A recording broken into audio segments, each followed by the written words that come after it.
We've talked about Jeffree Star on the show before because he used to be known for his makeup brand and his YouTube channel and being friends with all of the biggest YouTubers. But these days, he has made his exodus from Hollywood, now lives in the middle of Wyoming on a yak ranch where he sells yak meat. And he is living a new lifestyle that comes with also an evolved worldview. And on a recent podcast appearance with the Skinny Confidential, Jeffree Star went on a rampage against the TQ part of the LGBTQ community because he used to identify as such and no longer does. This description says, join us as we sit down with Jeffree Star, entrepreneur, beauty mogul, digital powerhouse, and founder of Jeffree Star Cosmetics. He's built one of the most disruptive and influential brands in beauty and redefining what it means to be a creator-led empire.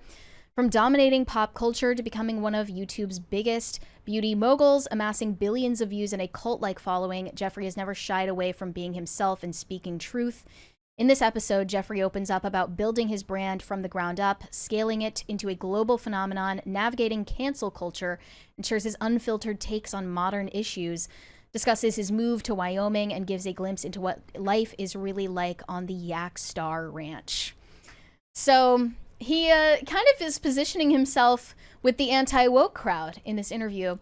Firstly, I'm going to show a clip of him talking about the pro-trans parents that encourage their kids to medically and socially transition because as he grew up, as he puts it, in the 90s, he was, you know, an effeminate kid and he would play with makeup and do his hair, and his mom, according to his account, never encouraged him to take on any sort of new identity or pronouns or go under any surgeries or anything like that. But these days, he says if he grew up in modern times, he definitely would have been encouraged to identify as female. Here we go. Why are we putting in cartoons trans flags and all this stuff that and that's my personal opinion. I don't agree with it. I think it's too young. I don't agree with 8-year-olds wearing makeup either. It was never sexualized and weird, and like, why does a 5-year-old watching a Netflix cartoon show need to know about that right now? Why? And then let's just really take it there. Let's take it there. Why are we encouraging our kids to be a different gender and feed them false information when they're so young? So this is what I said recently that people really understood. When I grew up and I started looking different, right? My mother encouraged me to just be myself. When I started wearing makeup and being more feminine and wanting to do certain things, it wasn't, oh my God, Jeffree needs, what do they call it now? Gender affirming care. I'm done. She let me be myself. She didn't push me to be anything. Just like when you're a tomboy, did your mom try to, get you a surgery to be a, you know what I mean? Did she cut your tits off because at 13? No. So nowadays, it's all these fucking weirdos telling their kids, oh my God, you like a Barbie? You're a woman. No, that's just a little boy experimenting, not knowing what the fuck he's doing. So Jeffree's always like had this weird, been in this interesting place, weird place, whatever you want to call it, where yeah, he dresses like a woman, but he's never come across as particularly feminine. Oh yeah, for sure. He's super business minded. He's super assertive and confrontational. Yeah, he doesn't come across as feminine. He comes across as very drag queeny, but not even really. Like I've had a couple interactions with Jeffree, and he's always been super cool. Like I've got nothing negative or bad to say about him, but like he's never come across to me as feminine. He's just come across as like a gay dude that likes to dress up as a woman. Like he's always been very much a dude, you know? When was it that you interacted with him? That was a long time ago. Like I probably like during his music career. Probably. Era? I think so. Yeah. Okay. He used. I have a photographer friend that used to be super good friends with him. I think they had a falling out because of the photographer friend is fairly leftist, and and Jeffree isn't really particularly on the left. But yeah, like we were totally cool. Like. Or he was totally cool and and very guy-like though. Definitely like a gay guy, but not like a feminine, not very feminine at all. Yeah, he's a fascinating individual. He's an outdoorsman, an entrepreneur, super driven, obviously intelligent. And it's just funny that someone who looks like Jeffree has to tell people that they're effing weirdos in 2025. Like, I'm glad the battlegrounds have been drawn here.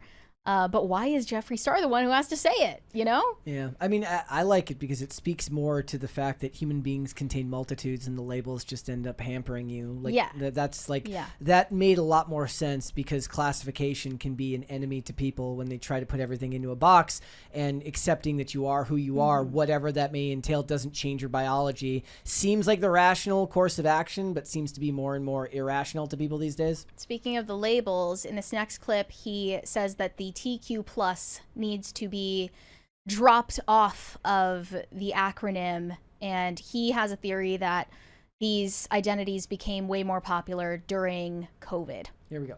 Can only be a man, a woman, or trans. I am not gay. I am just open and very me. There's obviously a lot of gay people out there that only like a certain thing. He's not gay. That's great. He says he's LGBT not is gay. it. Q and T, get off the alphabet, sweetie. You should be in your own category.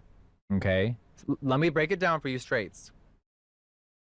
Lesbian, gay, and bi. Is that not a sexuality?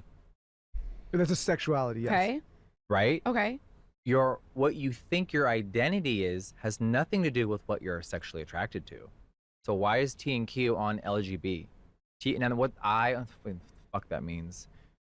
LGB, gay, lesbian, and bi. That is your preference of he might who be you bi. are attracted to. He might be bi. That's why he's not and gay. what you like. Your identity issues and who you think you are is so separate. I don't agree that they should be together. You can only be a man. Basically saying that your, sexual preferences should not define who you are. And he did say that he's not gay. Interestingly, he was in a very long-term relationship with a man up until around COVID time. So, like, before he was famous and rich, they were together. After he was famous and rich, then they break up. He's all alone in this ghastly, huge mansion in Calabasas. Like, you cannot believe this. It's ginormous, unbelievable. And then he decides to leave California for Wyoming and never looks back. Gets rid of all his Birkins and everything that he's collected over the years, and focuses on his farm with his yaks. And now he has, at least according to what the public knows, been single since then. And in this next clip, he talks about the phenomenon of males who identify as female entering women's restrooms and how, the conversation around that has changed in the last 10 years. Okay. Nowadays, we have grown men with beards wearing dresses going into the women's restroom. When I was younger, any normal person that felt like they were born in the wrong body was trying to be passable, and they were really wanting to live their life as a woman. And if you really think psychologically you were born in the wrong body, unfortunately, it's like a mental illness. But people hear illness and they just have a full spiral. So this new age of weirdos and predators trying to pretend they're trans or pretend they're this and harm women and children, that's my issue. So there is this piece of shit named Lily Tino who is pretending to be trans and recently went into the women's restroom at Disneyland. Disneyland's for children. Yes, there's adults that like Disney. We know that. And the camera's rolling. Problem is there's more adults that like it nowadays than kids. I'm sorry, there's a 7-year-old that just walked behind you. Why the fuck are you in a little training bra and lipstick, clearly with a man's voice, in the women's restroom filming? Rage bait, attention, these things did not exist 10 years ago.